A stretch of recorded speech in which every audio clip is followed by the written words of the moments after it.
Today I am passing the baton to Nikita Gibson, or should I say passing the mic? Passing the mic sounds better. I am passing the mic to Nikita Gibson, financial educator and the powerhouse behind My 2 Cents. Now, you guys may recall a few weeks ago I told you I'd had an opportunity to be a part of the My 2 Cents financial education seminar. Now, this seminar was good, but good is a very vague word. I meant it was thorough. It covered all the things you expected a seminar like this to cover, such as budgeting, financial planning, debt management, income and taxes, but then it really got down into the nitty-gritty. We went to risk management, boosting your earnings, retirement planning, and of course, even a little sauce to discuss relationship finances. But you know why I was there. They were also speaking about property and investing in property. Nikita gave her audience an opportunity to send questions in before, and them sent a barrel full of questions. And it got us thinking, because we are smart girls. Let us have a chat together to make sure we cover everything. And I love a queen that likes to talk about money. So, as I somewhat nervously passed the mic, because I'm accustomed to nobody asking me the big set of questions, welcome Nikita Gibson. Thank you very much for having me. So, we've passed the mic. I passed the mic. We have a number of questions from our audience to give you today. They're in the phone, guys. They're in the phone. We're not here WhatsApping our friends and family, but I might call for help, depending on how hard the question is. Go ahead. We believe that you have this covered. So, the first question today, how do you identify a good property for renovation and flipping in Barbados? Okay. Identifying a property for renovation. I tell people, you could fix a house, but you cannot move it. I would say look at a location first. Another thing you need to consider is the scope of work. Whether you are going to live in this property or you want to sell it later, what we call flipping, you need to look at what is going to be required to A, either bring it up to a livable standard, which is the first thing if you're buying a true fixer-upper, or B, bringing it up to what you would like it to be. As far as flipping goes, a lot of people I've been hearing recently talking about, buying a property to fix it up. I want to preface this by saying I have never flipped a property. But if you're buying a property to flip, this property is an investment, meaning that you also now need to pay attention to the price, and not just the purchase price, the closing costs and all the other costs associated with purchasing the property. And then you also have to pay attention to what it will cost you to renovate the property, because there are things that you're going to have to do and then the things that you would like to do. When you tally up all of that, I say be excessive in your estimation of the costs and conservative in what you think you would sell it for. So if you say that it's going to cost me X to buy it, or I inherited it and I'm going to fix it up and I'm going to put this into it, and this is what I think it's going to cost, add on about 10% or 15% to that. And then whatever you see the market yielding for similar properties in your area, take off 15%. Because you don't know for sure what you're going to sell for. And if you come up with a number that makes sense, it would be a good property to flip.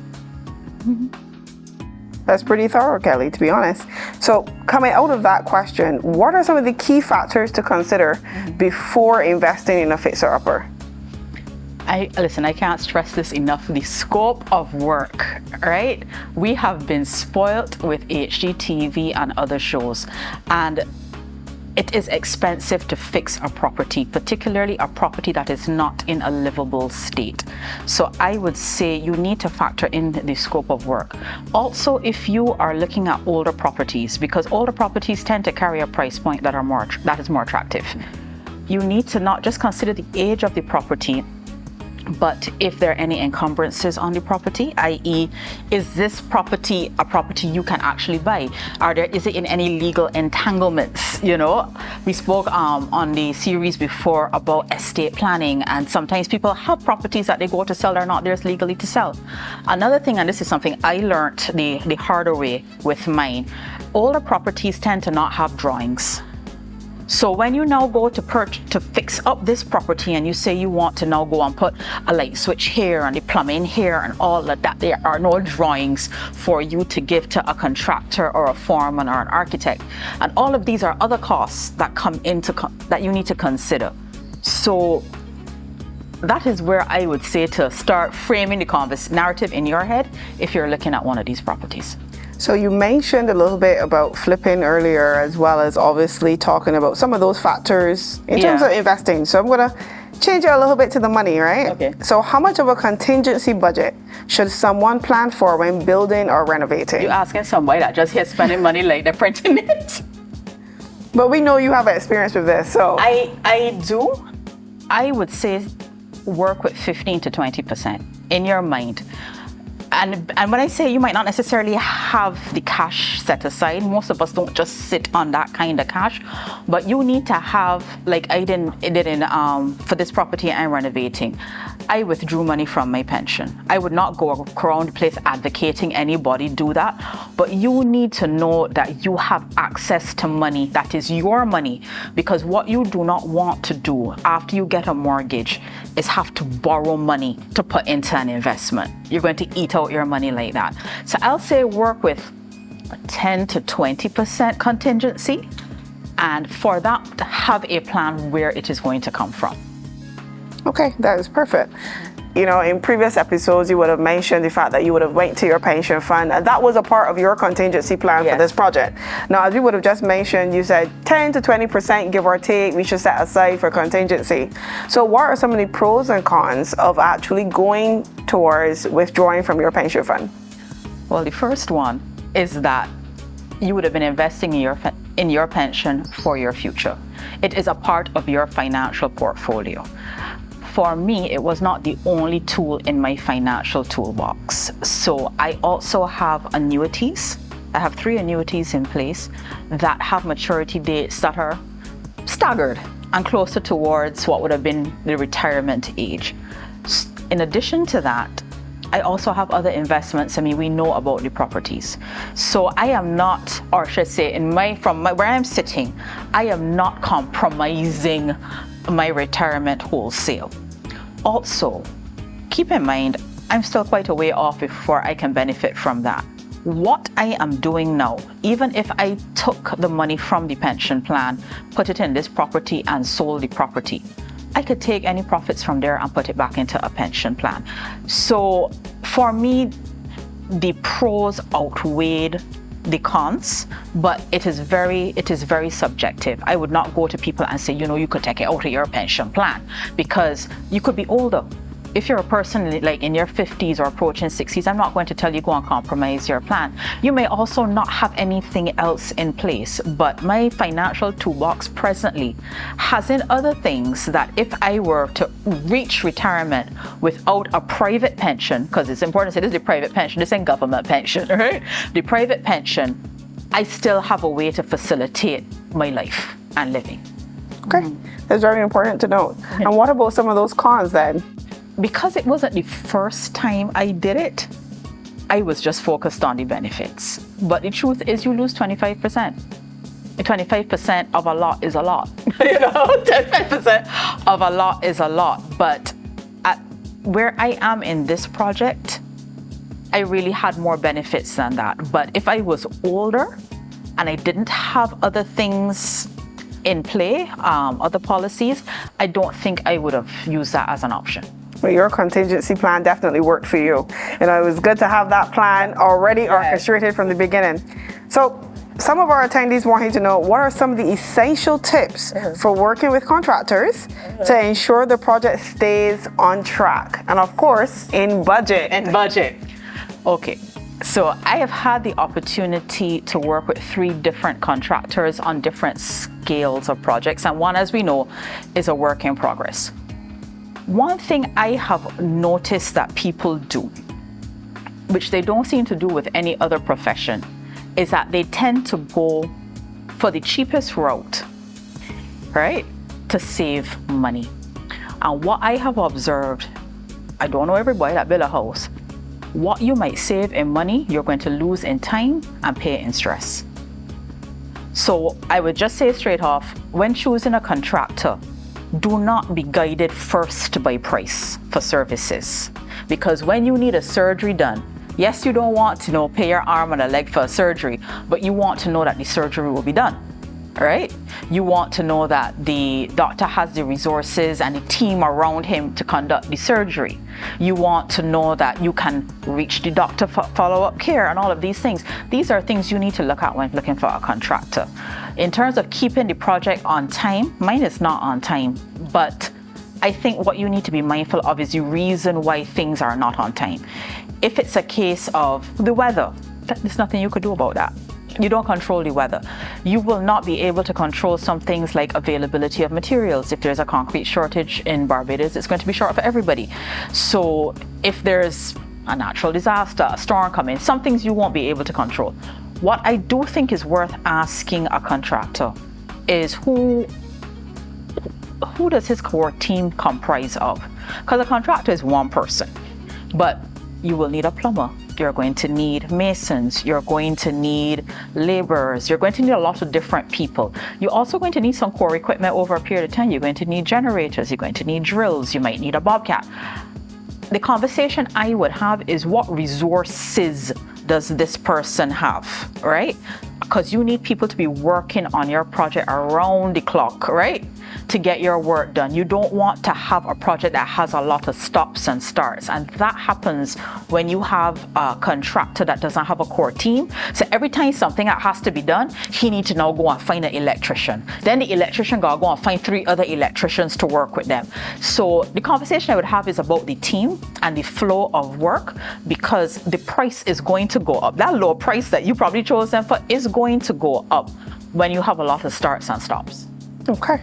What are some common mistakes that people make when starting a renovation project, and how can they avoid them? I can tell you the ones that I have made.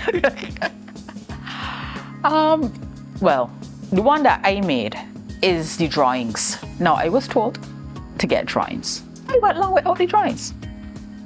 And that actually resulted in a little more licking down of the house than, I wouldn't say was necessary, but was anticipated.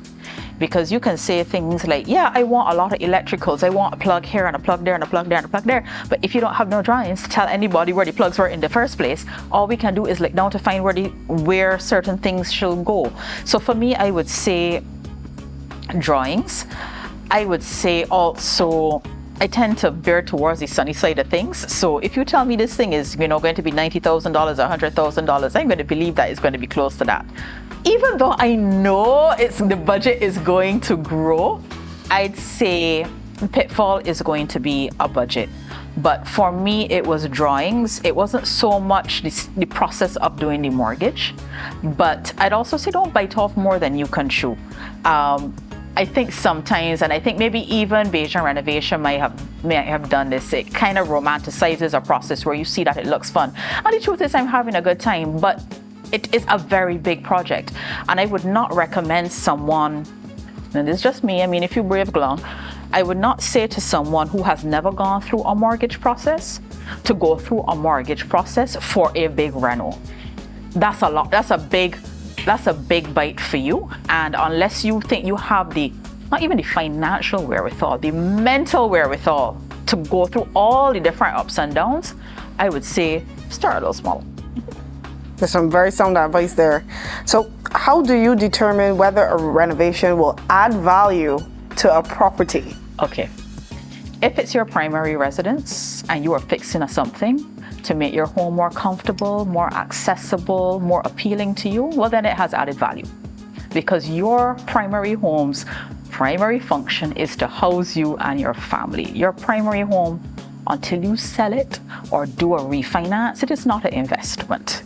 All right, so if putting in that jacuzzi that you want to use once a month or every night makes you happy when you come home and see it, it has added value. If you are looking at it for investment purposes, it really is a numbers game.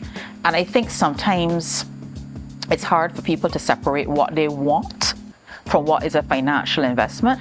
You need to see if when you make this change to the property based on any research you have done, if you will actually make more money from it. Full stop. I know that by fixing the apartment at the house, I can rent it. Therefore, it is a worthwhile investment to make. To do that, I can't tell you that carrying the house up another floor just to put on a bedroom can make a difference. you know? If I was to turn around and rent it, it probably won't. So it really does become a numbers game. And as we had spoken about earlier, what it costs to bring it up to whatever standard you need it to be. And then you determine if it makes sense for you. So that's quite a bit for us here, Kelly. But I'm going to ask you this question, and I know that this one is going to resonate very well with you.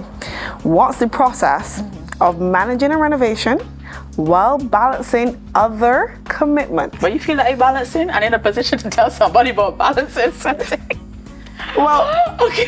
we've been following along all this while with the house, the restaurant, and we know that you wear so many more hats. So we know that there's a balancing act here in some form. There's a balancing act, and I could tell you, I only very recently found that balance. And when I say recently, I would say maybe over the last 3 to 4 months.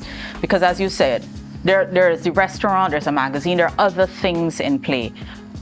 What I have learned to do over time is to keep in mind that money that you invest is not the money that you live on. And that's hard for people to understand. I want you to say that again one more time. The money you set aside for your investments, your experimenting, or anything like that is not your light bill money, right? It is not. And I know it is very tempting to say, no, man, I'm going to go and do this with the $1,000, the $50,000 because it can work out. A lot of things don't work out. But not only that, things don't work out in the time that you want them to work out in.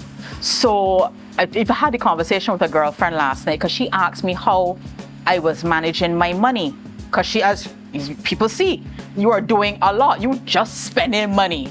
But at the end of the day, it is not my light bill or my water money. And I think people need to recognize that. So personally, I will set aside when the month comes how much money is my money. And then it gives me a clearer head to manage other things because it keeps me out of hustle mode.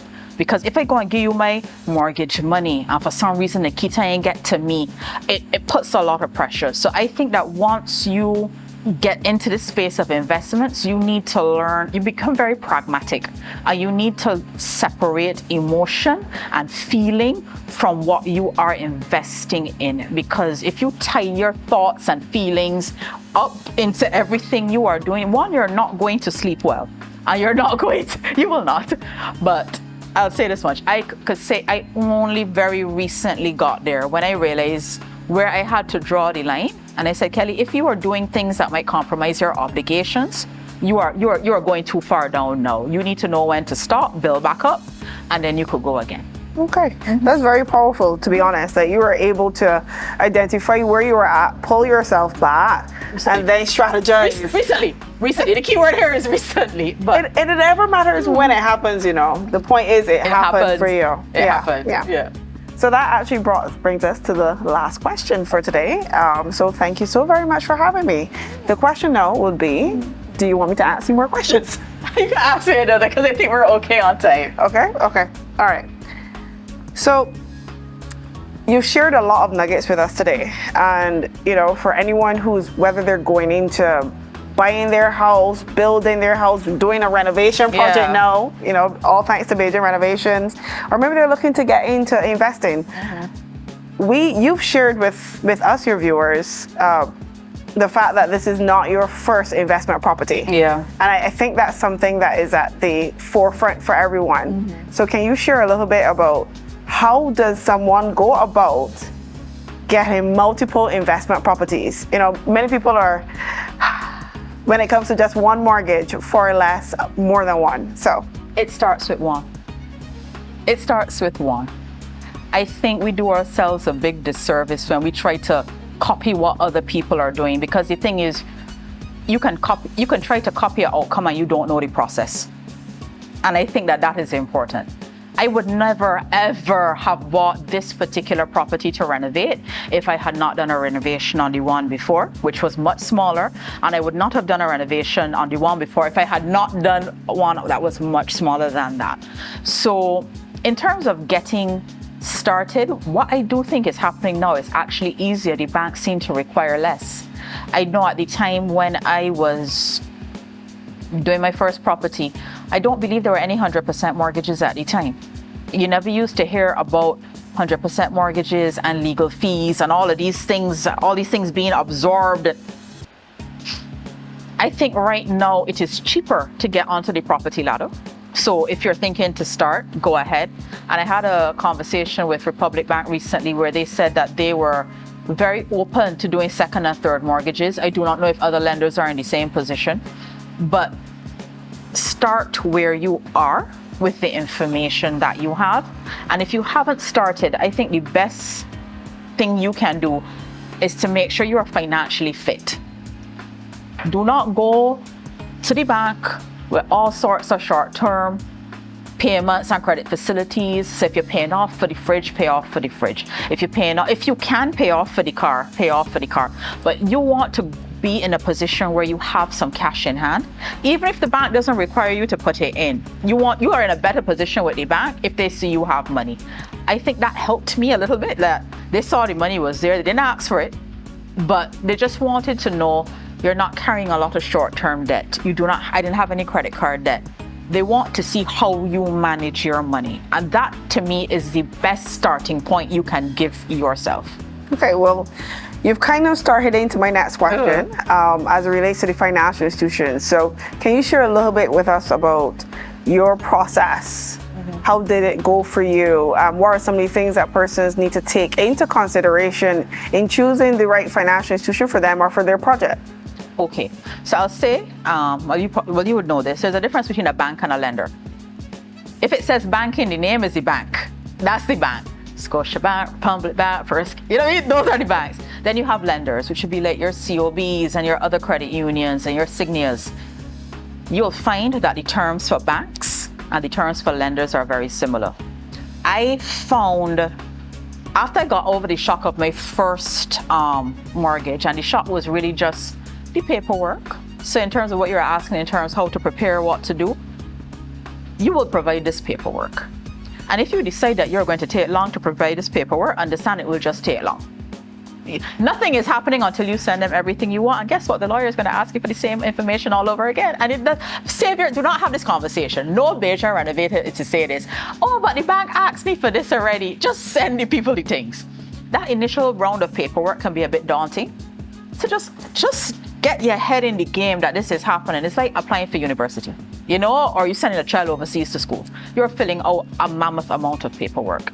But once you get there now and you're going through the process, understand there are going to be several checks and balances along the way. And when you go to get a second property, it's worse.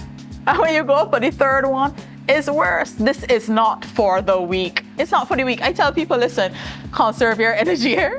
You are going to have to provide this information. It is not, and I think I should say, because I'm in spending season, people think that I'm just rolling around in money. My second property was very hard to secure. Very hard to demonstrate that financially I could handle it and stuff like that. So if you get declined or a property falls through because things are taking long, you need to accept that this is par for the course. You will hear big developers complaining about lack of funding, and these are people that we know to be millionaires. So what of us, It is a process, and everybody's process is going to be different, but please do not think that if it is difficult or if it's taken long, it is unique to you. I'm sorry, I do not have a cookie cutter. This was awesome, it really wasn't. But what I can say is that the financial tools that were available to me this time around in terms of being able to refinance, that was a game changer financially. And that was to my benefit. Okay, awesome. So, how can a young individual start in real estate investing with limited capital? This is just a spin-off from that question. Yes. Coming from one of our attendees as well, and I think it would be good to maybe share as well, what would you do differently? Hindsight 2020, right?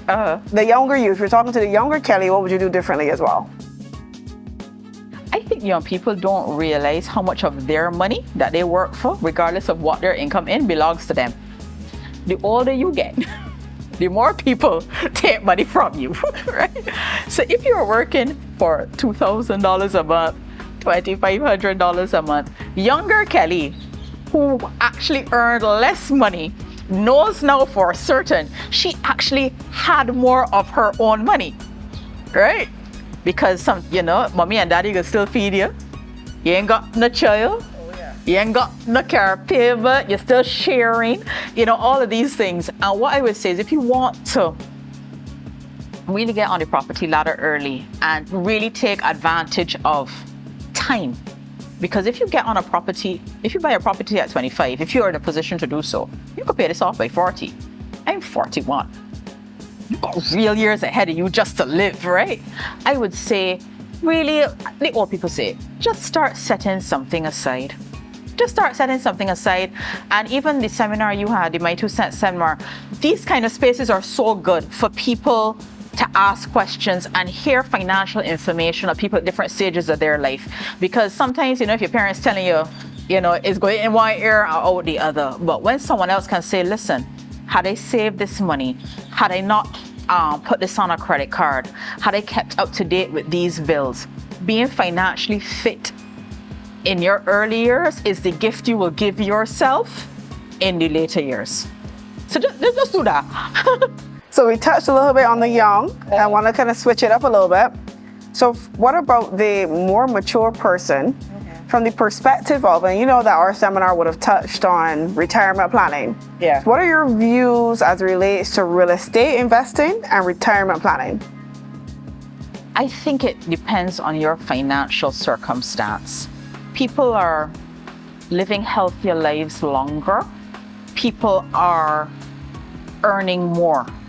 I think we're in a generation where we see now amongst our peer groups or people not much older than us really earning more. So when you go to invest in a property, believe me, the bank will do its due diligence. You're not going to get your 30-year mortgage at 40. But when you speak with a financial planner or you speak with a bank, they will tell you if this is something that reasonably can fit into your portfolio. I would not tell anybody don't explore the option. Who am I to tell you not to try? If I decide to go and look for a property in another couple of years, I would be considered an older person looking for, oh Lord, I work. Don't age yourself. It's true, no. All right, I don't want to hear that. But anyways, but the truth is, it will depend on a number of things. So don't count yourself out. That's like when people say they're too old to change careers. Don't count yourself out and don't let anybody tell you no. See really what you can do by speaking with a professional about it. Okay. I think that is perfect. I think coming off of this, all of our attendees at the seminar last month will definitely have all their answers to all their questions. Answers. Yes. And more importantly, the viewers of the Bajan Renovation.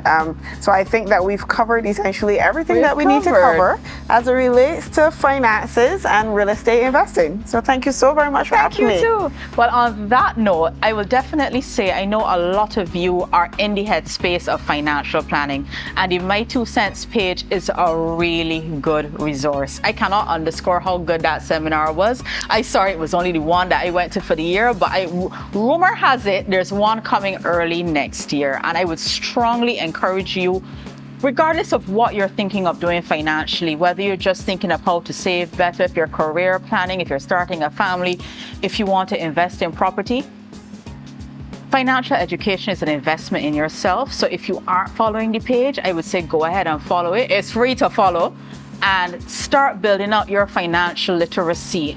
It will only serve you well in the future. So glad to have you in company today. I'm Kelly Johnley, and this is Bajan Renovation.